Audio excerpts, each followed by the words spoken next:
Minhas amigas e meus amigos, chegamos finalmente no último parágrafo dessa seleção do Nietzsche, Leituras Filosóficas do livro A Filosofia na Idade Trágica dos Gregos, ou A Filosofia na Época Trágica dos Gregos, já disse que tem essas traduções. Gente, vou dizer para vocês que esse último parágrafo é o mais significativo, é o mais emblemático, porque vai evidenciar alguma coisa da própria noção do que é a filosofia. Ao mesmo tempo que é uma área do conhecimento que se aproxima das profundezas, da essência, da arqué, ao mesmo tempo essa aproximação é raquítica, para usar um termo dele aqui no texto.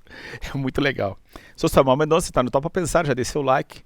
Encaminhe esse vídeo para outras pessoas que se interessam por filosofia, quem não se interessa também. Às vezes a pessoa nem sabe que não se interessa porque desconhece, e é assim muito comum. A filosofia é exatamente uma coisa que é de todos, mas poucos têm de fato acesso. A filosofia é uma área do conhecimento, né? É uma área sistemática. Muita gente fala que é a minha filosofia de vida, mas né, às vezes nem sabe exatamente o que é a filosofia. Não tem problema.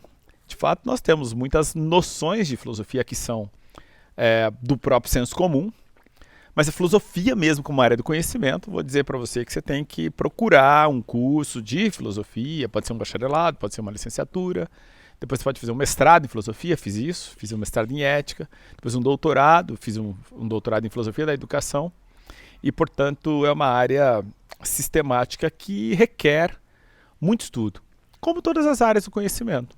Você quer dominar uma determinada área, claro, você tem que se dedicar, tem de estudar. Estamos aqui examinando uma parte muito singular da coleção Os Pensadores. Eu estou com a edição de 1978, dos pré-socráticos, que tem primeiro os pré-socráticos com seus fragmentos, eventualmente não tem fragmentos, como é o caso de Tales.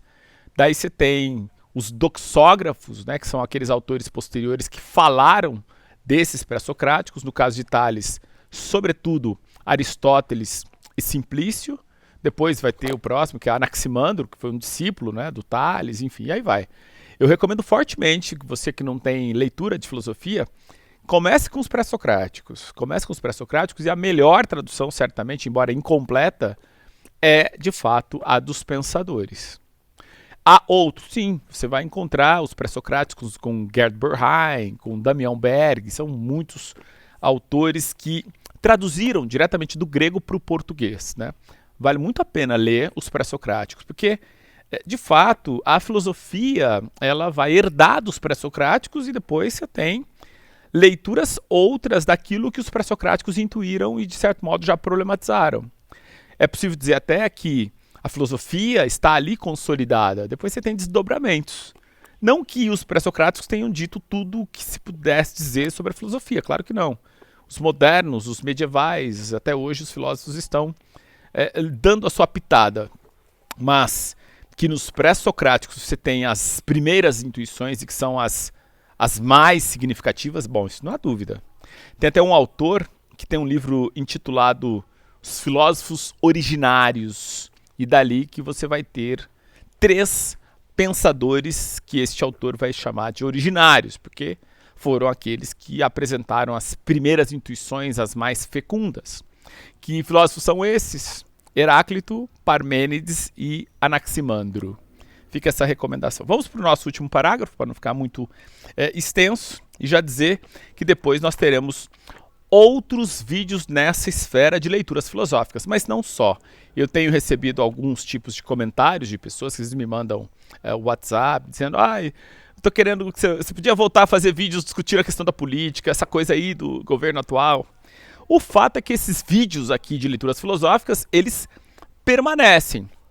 Quando a gente discute alguma coisa muito pontual que está acontecendo, isso tem sentido naquele dia e depois passa, né? Então, é por isso que eu estou pensando mais nesses vídeos de algo que possa se sustentar um pouco mais. Vamos lá? Então, o último parágrafo dessa seleção que o Nietzsche está examinando. Se você não acompanhou os demais vídeos, recomendo que o faça, para que faça sentido, mas esse também vai fazer individualmente.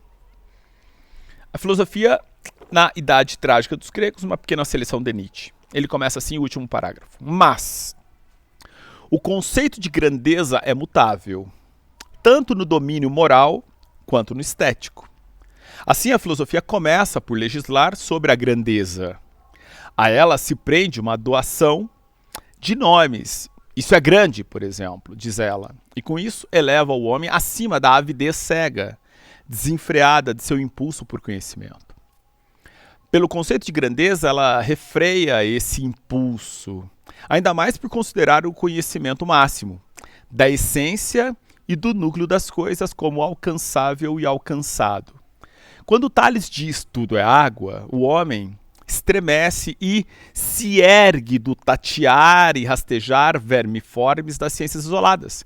Pressente a solução última das coisas e vence, com esse pressentimento, o acanhamento dos graus inferiores do conhecimento. O filósofo busca ressoar em si o clangor total do mundo e em si expô-lo em conceitos. Enquanto é contemplativo como artista plástico, compassivo como religioso, à espreita de fins e causalidades como homem de ciência, enquanto se sente dilatar-se até a dimensão do macrocosmo, conserva a lucidez para considerar-se friamente como reflexo do mundo. Essa lucidez que tem o artista dramático quando se transforma em outros corpos. Fala a partir destes e, contudo, sabe projetar essa transformação para o exterior em versos escritos. O que é o verso para o poeta, aqui, é para o filósofo o pensar dialético. É deste que ele lança a mão para fixar-se em seu enfeitiçamento, para petrificá-lo. E assim outro, para o dramaturgo, palavra e verso são apenas o balbucio em uma linguagem estrangeira, para dizer nela que viveu e contemplou e que diretamente só poderia anunciar pelos gestos e a música. Assim, a expressão dessa intuição filosófica profunda pela dialética e a reflexão científica é, de certo, por um lado, o único meio de comunicar o contemplado, mas um meio raquítico. No fundo, uma transposição metafórica, quase infiel, em uma esfera de língua diferentes. Assim, contemplou Tales a unidade de tudo o que é, quando quis comunicar-se, falou da água.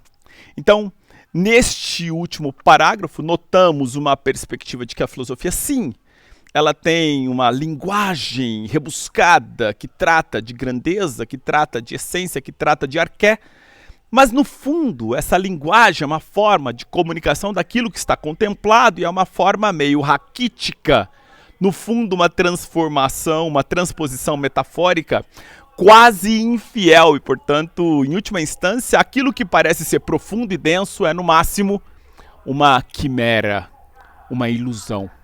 E é assim que podemos ter esta finalização da reflexão de Nietzsche sobre Tales, que foi muito preciso em buscar na água, falando da água, aquilo que traduz um pouco para a dimensão daquilo que é a empiria, mas ao mesmo tempo mostrando a sua grandeza e, portanto, a distância e a dificuldade de se compreender que tudo é água. O paradoxo está em saber que a filosofia, sim, tem condições de ir muito fundo, mas ir muito fundo naquilo que é ficção.